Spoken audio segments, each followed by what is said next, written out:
I got admitted to the best university in the country, but Rachel changed hers last minute to follow Frank. We had dreamed of it for years, Rachel and I. Since 8th grade, we talked about attending the same university, renting a small off-campus apartment, cooking noodles late at night, and studying under the same desk lamp during midterms. She said I made her feel safe. I told her she made the future seem like home. So when the results came out, we were both crying. Happy tears. We got in. The university everyone said was too far, too hard, too expensive. We proved them wrong. I even bought a tiny notebook titled, Our First Year, planning out cafes near the campus, dorm choices, the library schedule. I wasn't the most romantic guy, but for her, I wrote down every single plan like a promise. Then 1 week before enrollment, she changed her mind. She said it so casually, like she was switching lunch orders. Andrew, I'm going to Westbridge University instead. I know it's ranked lower, but Frank's enrolling there, and, well, I think I owe it to myself to see if there's something real. I don't remember what I replied. Maybe I didn't say anything at all. Maybe I just nodded and folded the page I had bookmarked in that little notebook, the page that listed our first day, room 306. I went home and stared at the offer letter for hours. It felt heavier now, emptier. She always said she hated guys like Frank, charming, flashy, never serious, but I had seen it coming. The way she laughed harder at his jokes, how she told me not to wait after class anymore because Frank's giving me a ride today, or how she forgot our movie night because Frank had a flat tire and needed help. It wasn't one betrayal, it was hundreds, quiet, small, slicing. She thought I'd follow her, like I always did. When she quit painting, I stopped going to the art room too. When she didn't want to apply for the scholarship, I pretended I didn't either. She always pulled, I always moved. Not this time. I didn't tell anyone, not even her. I applied to a top university overseas that night. They had 1 seat left for international admissions. I wrote the entire application in one sitting, hands shaking, eyes burning. I sent it at 3:04 a.m. By the time Rachel posted a picture of herself holding Westbridge's hoodie next to Frank's matching grin, I was already accepted. I didn't like drama, I didn't make a scene, I just watched. She never asked if I was coming with her. Maybe part of her hoped I would, that I'd give up my dream, again, to orbit hers. But for the first time, I chose myself. I didn't block her, I didn't unfriend her, I just became quiet. Cold, the kind of quiet that doesn't ask or explain. The night before she moved to Westbridge, she called me, 3 times. I watched the screen light up, then fade, light up again, then fade again. I let it ring. Maybe she sat by the window, wondering why I hadn't chased her. Maybe Frank kissed her cheek and promised things I never could.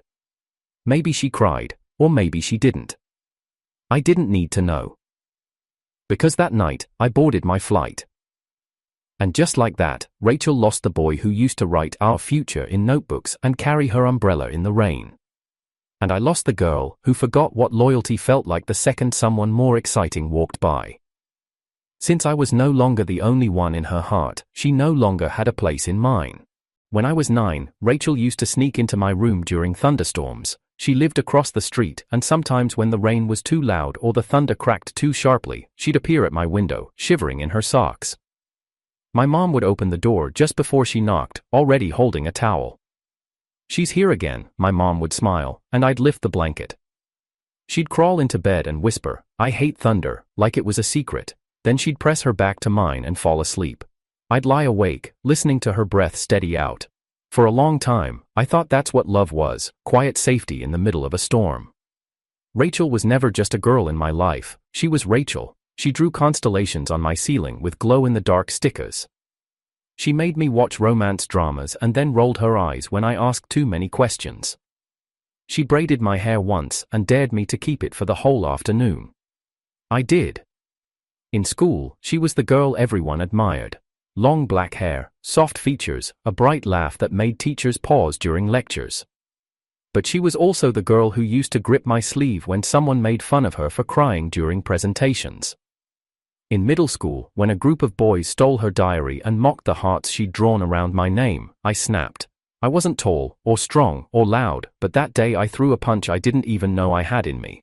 I got suspended for 3 days. Rachel waited outside the principal's office, swinging her feet from a bench, holding an ice pack she didn't need. "You didn't have to do that," she said. "I know," I replied. She handed me the ice pack anyway and leaned her head on my shoulder. "But thank you." We always walked home together. She talked about becoming a lawyer. I talked about computer science. She laughed and said, "You'll build the apps and I'll sue the ones who copy them."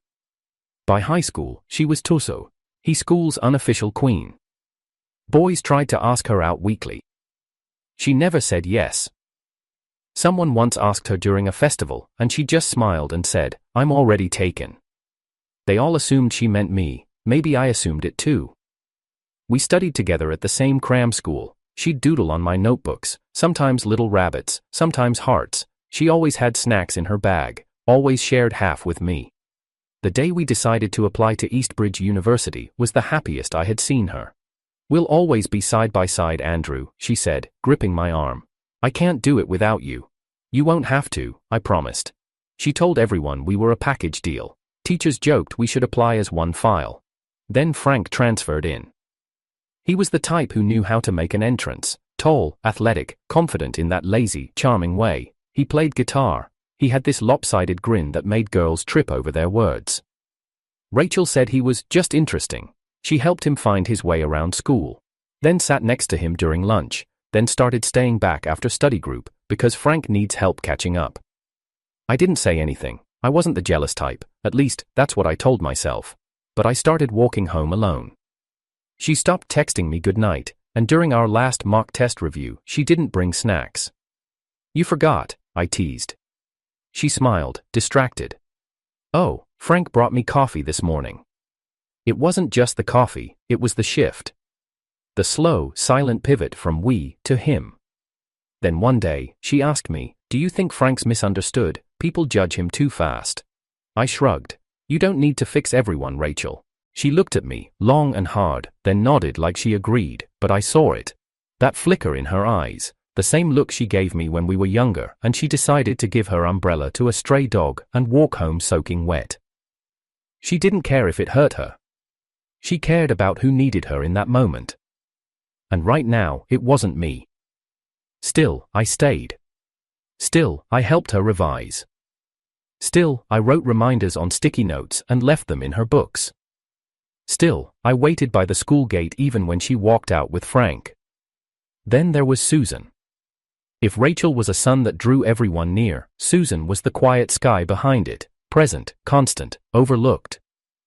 She sat 2 rows behind me. Neat handwriting, soft voice, always early to class, always the last to leave.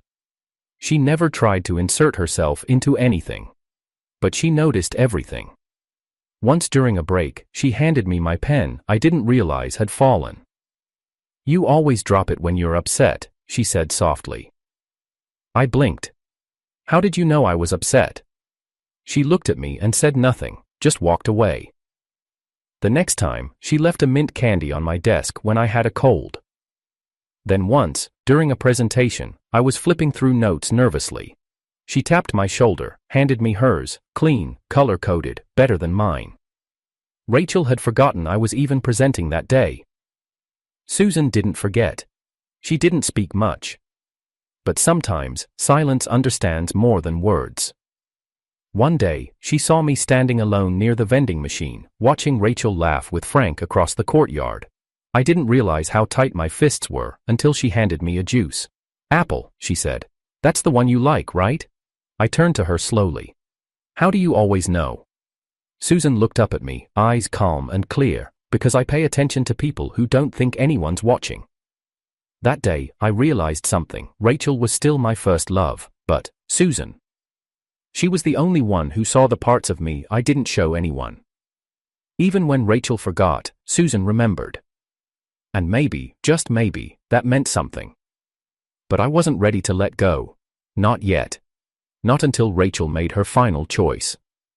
Not until the girl who used to cry in my bed during thunderstorms chose to walk away into the sunshine with someone else.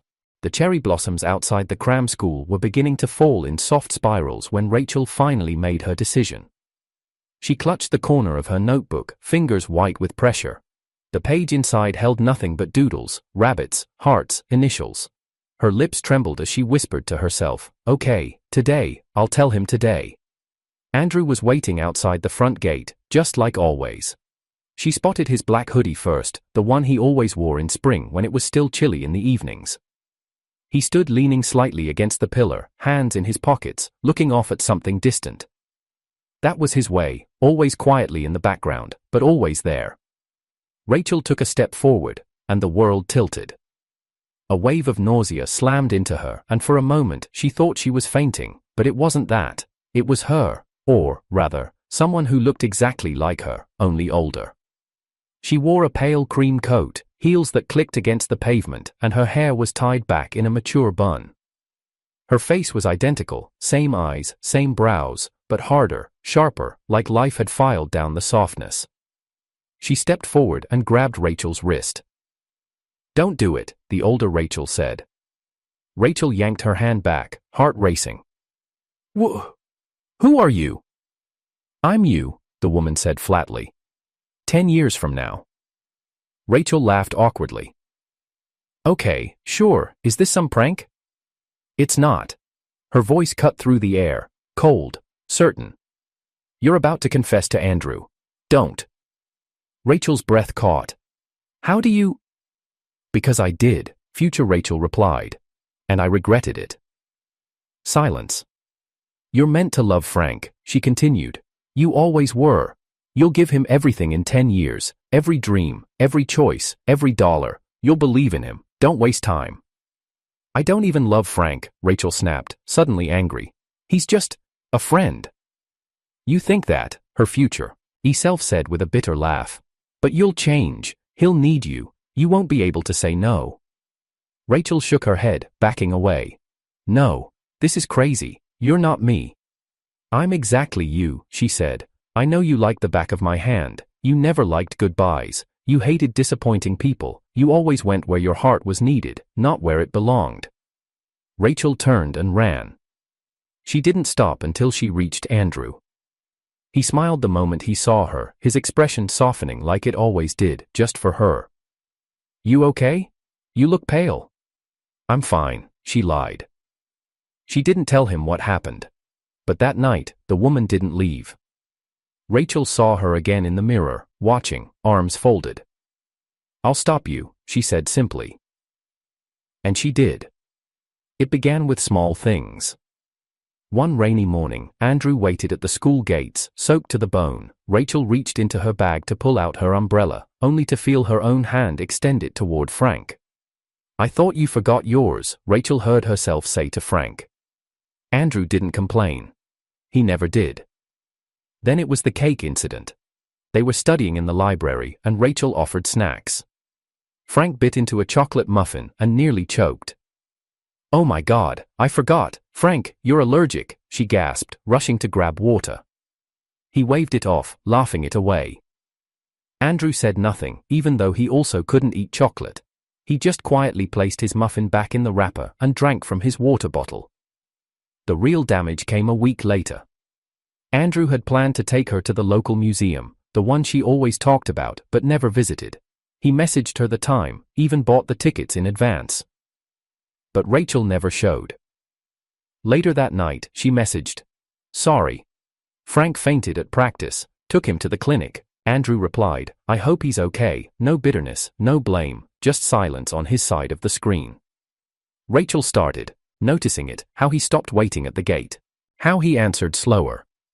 How he smiled, but it no longer reached his eyes. How Susan sat a little closer now in class, and still, the older Rachel lingered. "You're doing the right thing," she'd say. "Andrew never needed you, Frank does." "I don't want to choose based on need," Rachel whispered once. "You always do," her future self replied. Then came the final blow. One evening, just before applications were due, Rachel stood outside the cafe they used to study in and waited for Andrew. When he arrived, she noticed how tired he looked, paler than usual, under eye shadows like fingerprints of exhaustion. Still, he smiled. "I want to tell you something," she said softly. He tilted his head, listening. I've decided not to go to Eastbridge anymore. I want to go to Southville. He blinked. That's a pretty big change. She hesitated, heart racing. Frank's going there. He got a scholarship, and, well, it feels right. She bit her lip. Come with me? Andrew looked at her for a long time. Then nodded. Sure, he said. If that's what you want. She smiled, but something inside her twisted. He sounded so far away, so quiet. What she didn't know was that the next morning, Andrew submitted his application, not to Southville, but to an elite overseas university. He didn't tell her. He didn't cry. He didn't beg. He just made a different choice. Because somewhere along the line, Rachel had become someone else's lighthouse. And Andrew was done waiting in the fog. The acceptance letter arrived on a calm Thursday morning, tucked in a sleek white envelope with a gold university seal. Andrew opened it without hesitation, eyes scanning the first line. Congratulations. He blinked once, then neatly folded the letter, set it aside, and walked over to the small box beneath his desk. It was covered in old stickers, Rachel's stickers. Her handwriting still marked the lid in fading Sharpie. For our future apartment. Inside were relics, a tiny sketchbook where she drew them as old people, a train ticket from their first solo trip, a pressed rose petal from the bouquet he gave her after midterms. Andrew picked up each item like a surgeon handling broken organs. Then, without emotion, he dropped them into a trash bag. He didn't hesitate, not even once. And yet, as he stepped outside to throw the bag into the dumpster behind their cram school, something caught his eye. 2 Rachels. They stood beside the dumpster, one in a school uniform, fists clenched, cheeks red, the other in a cream coat, arms folded, eyes sharp with condescension. You can't change the future, the older Rachel said coldly. You'll be with Frank, that's your path. I don't care, the younger Rachel shouted. I only like Andrew, I always liked Andrew. You won't in 2 years. I don't believe that. You don't have to believe it, you'll just live it. Andrew froze in place, his breath visible in the cold morning air. The trash bag still hung in his hand. The older Rachel turned and looked at him, and smiled, just barely. You should go, she said to him. Younger Rachel gasped and spun around. Andrew, wait, I didn't mean. She ran toward him, but Andrew didn't say a word. He dropped the bag into the bin, and walked away. The next day, Rachel appeared outside his apartment at 4 p.m., holding a movie ticket between her fingers and a forced smile on her lips. I know we haven't talked much lately, she said, but I still want to see that movie with you. Andrew stood in the doorway, expression unreadable. Rachel pressed forward. It's just a movie, come on, for old time's sake. He nodded once and followed her silently down the stairs. Her car smelled different, sharp and citrusy. His stomach turned. Then he saw it, the snack tray on the console, sour gummy strips, Frank's favorite, not his. He looked at her. You don't remember what I like? She froze. I thought you liked those too. Andrew said nothing, just looked out the window. The silence followed them into the theater. She laughed at the wrong scenes, glanced at him every few minutes, tried to link her arm with his. He let her. But he didn't smile. Halfway through the film, her phone buzzed. She glanced at it, then again, then sighed. It's Frank, she mumbled. Andrew didn't turn to look. He's sick, he says he can't breathe, I should check on him. Of course. She stood, hesitated, then whispered. Don't be mad, okay? Andrew didn't answer. She left in a rush of perfume and apologies. The door thudded softly behind her. Andrew sat in the dim light of the cinema, still watching the film, but his eyes weren't focused anymore. He didn't move for 20 minutes. When the credits rolled, he stood and walked out alone. And that was the moment he finally understood. She would always choose Frank. Not because he was better, but because he needed her more loudly. And Andrew was too quiet to be heard. The night air was damp, the pavement slick under Andrew's shoes. He had stayed late at the library, headphones in, reviewing scholarship forms. By the time he walked across the campus parking lot, most of the cars were gone. Only the hum of the street lamps and the faint echo of his footsteps accompanied him. He didn't see the shadows move until they were already around him. 3 men stepped out from between parked cars, faces half hidden, hands curled into fists. One swung first, catching Andrew across the cheek. The impact sent his book scattering onto the wet ground. "What?" he started, but another fist hit his ribs. He stumbled back, clutching his side. "Who sent you?" No answer, just another blow, harder this time. His knees buckled, his breath came sharp and fast, a metallic taste filling his mouth. He fumbled for his phone with trembling fingers. The screen blurred. He scrolled to his emergency contact, Rachel, and pressed call. She picked up on the 3rd ring. "Andrew?" His voice cracked. "Rachel, there are guys, there," he coughed. "I'm in the parking lot, please." On the other end, he heard a soft clink of glass. Her voice was calm, almost distracted. "I'm applying ointment on Frank's ankle. He twisted it during practice." "Rachel." Another blow to his back cut his voice into a gasp. "Please." "You'll be fine," she said softly. "Just lock the doors." Then she hung up. The phone slid out of his grasp and landed face down on the asphalt. The men circled him like wolves. One grabbed his collar and slammed him against a car hood. Pain shot up his spine. He tasted blood, then a shout cut through the night. Another figure rushed from the far end of the lot, swinging a heavy flashlight. The stranger struck one of the attackers across the shoulder. Chaos erupted. 2 of the men fled. The 3rd cursed and bolted after them. Andrew slumped to the ground, gasping, "Visio." In tunneling, the stranger crouched beside him. "Stay with me," he said. "Ambulance is on the way." The hospital lights were too bright. Andrew lay in a bed, bandages tight across his ribs and shoulder. Every breath hurt. Through the thin curtain, he heard laughter. He turned his head, just enough to see into the next room. Rachel sat at Frank's bedside, gently wrapping an ice pack around his ankle. Her face was soft, tender, worried. She brushed a strand of hair from his forehead, whispering something Andrew couldn't hear. He stared until his vision blurred. Then he saw her, his Rachel, the older one, standing by the doorway, arms folded. Her expression was almost bored. "Why should I remember your pain?" she said, her voice only for him. "My heart's with Frank." Andrew closed his eyes. When Rachel came later with a tray of food, porridge, his favorite tea, he didn't speak. She set it down, hands shaking. "I'm so sorry," she whispered. "I didn't know." He stared at the ceiling. "I'll make it up to you," she said. "Please, Andrew, talk to me." He didn't move. "I'll always care for you," she finally said, voice breaking. He rolled onto his side and pretended to sleep. She stayed for a while, then left. The food went cold. The beatings didn't stop with the parking lot. They came again, each one a shadow from the life Rachel had built with Frank. Words she never said aloud, but actions she allowed, a pattern older than either of them, a punishment he hadn't earned. 99 strikes. It wasn't about bruises anymore, it was about the slow, grinding realization that love could turn into pain without anyone raising their voice. Each blow taught him something, about her, about himself, about what he'd been holding on to. One night, after the last of them, he sat up in bed, his body ached, his bandages were stiff with dried blood, the acceptance email from the overseas university glowed on his laptop screen. He didn't hesitate. He filled out the remaining forms, paid the deposit, booked the ticket. Then he opened a blank message to Rachel and typed, "I know you've fallen for Frank. These 99 strikes are my closure. I won't be going with you. In this life, we won't meet again." He pressed send. The screen dimmed. The room was silent.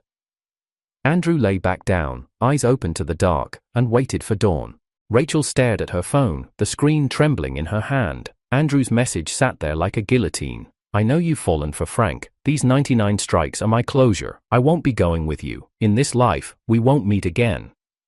Attached were photos, bloodied arms, a purple welt running across his ribs, a split lip stitched in an ER, his eyes, once filled with quiet warmth, now dull, indifferent. Her breath caught. "No," she whispered.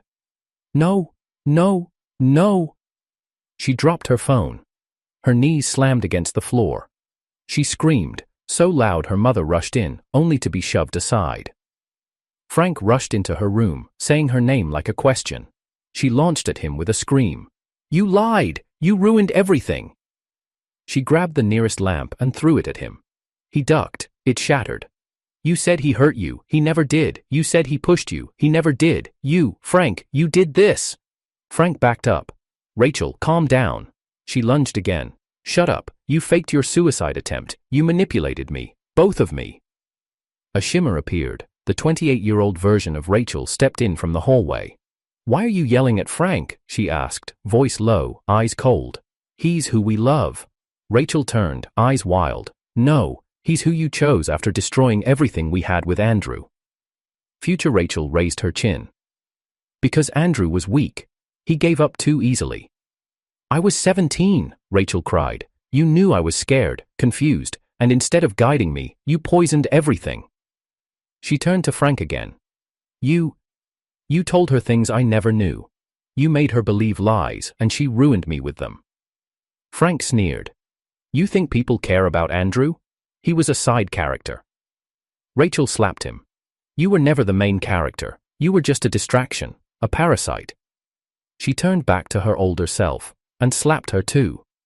You're disgusting, she said, voice cracking. I am erasing you.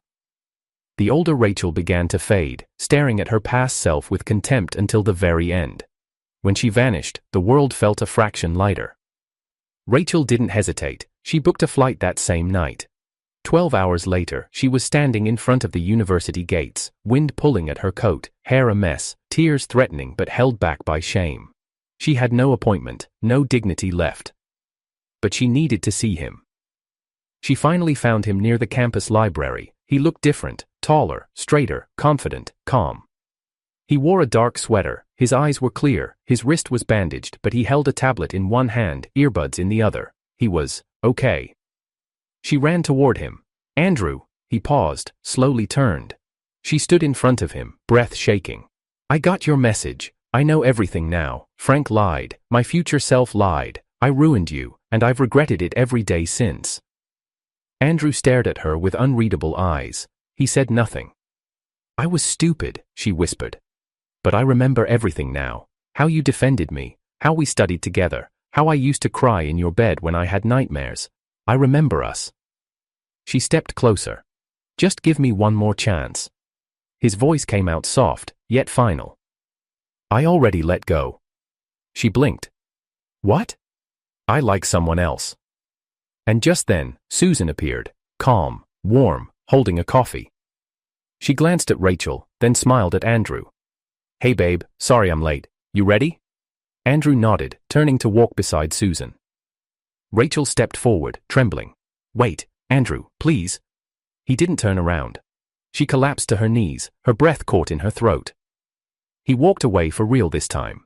Rain streaked the dorm window. Rachel stood outside with a paper bag, breakfast sandwiches, still warm. Andrew walked past her silently. Please, she whispered, holding the bag out.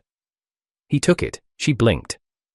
Then walked 5 more steps to the trash bin and dropped it in. She flinched, her fingers curled into her coat. For the next 4 days, she kept trying. Tea, letters, a photo album from high school. Each one met the same fate, the bin, the gutter, or the wind. On the 5th day, she lost control.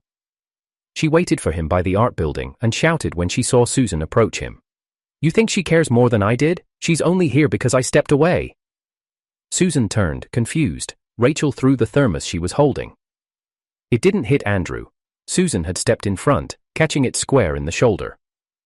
There was a pause. Rachel's breath caught as Andrew rushed to Susan, holding her arm with worry. Are you okay?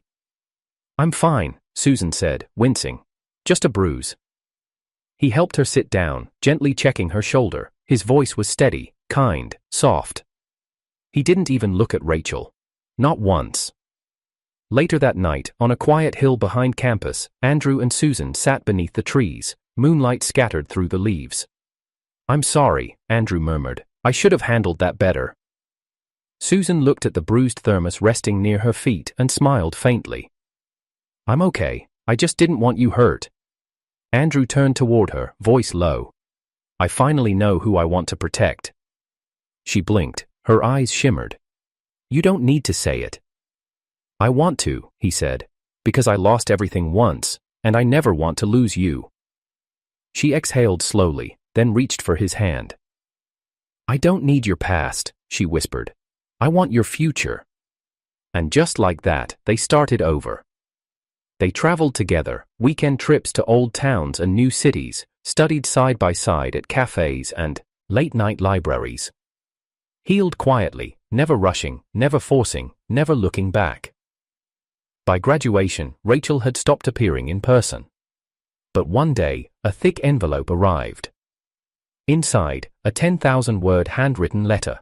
Her handwriting familiar, the ink smudged in places, years of memory in every line. She wrote of the first time they met, the songs they used to share, the wrong decisions, the days she believed Frank, the moments she failed to defend him, and finally, how she had erased her older self to give him peace. Andrew sat with it. He read every word. Then folded it, placed it in a drawer, and felt nothing. No hate, no pain, just silence. Susan entered the room with tea, dressed in a cozy sweater, her eyes full of quiet warmth. She didn't ask about the letter, she didn't need to. Andrew smiled, closed the drawer, and took her hand. The engagement party was held under an oak tree behind the university chapel. Soft music played, guests laughed, lights twinkled. Andrew stood in a light grey suit, Susan glowing beside him in a soft cream dress. Their friends toasted, camera lights flashed. Behind a distant tree, half hidden in shadows, Rachel stood, alone. In her hand, a sealed envelope she never got to give. In her eyes, unshed tears that refused to fall. She watched as Andrew leaned down and kissed Susan deeply. The crowd erupted in cheers. Rachel didn't move. No one noticed her, not even him. And as the lights grew brighter and laughter louder, she quietly turned and vanished into the background. Years later, in the attic of her family home, Rachel opened a box of old things. Inside was a small black diary. Her breath caught when she read the title page. 28-year-old Rachel, Regret Journal. She flipped through. Near the end, the final page read, "He died from cancer after I drove him to it. I sabotaged his business, ruined his health, and broke him until he spat blood. If I could go back to 18, I'd make sure we never met. That's my last gift to him." Rachel stared at the words. The girl she used to be, the one who screamed in parking lots, who chose lies over love, had finally spoken the truth. She closed the book and held it to her chest. But this time, she didn't cry. Because she already knew, she had been erased, long before she erased anyone else.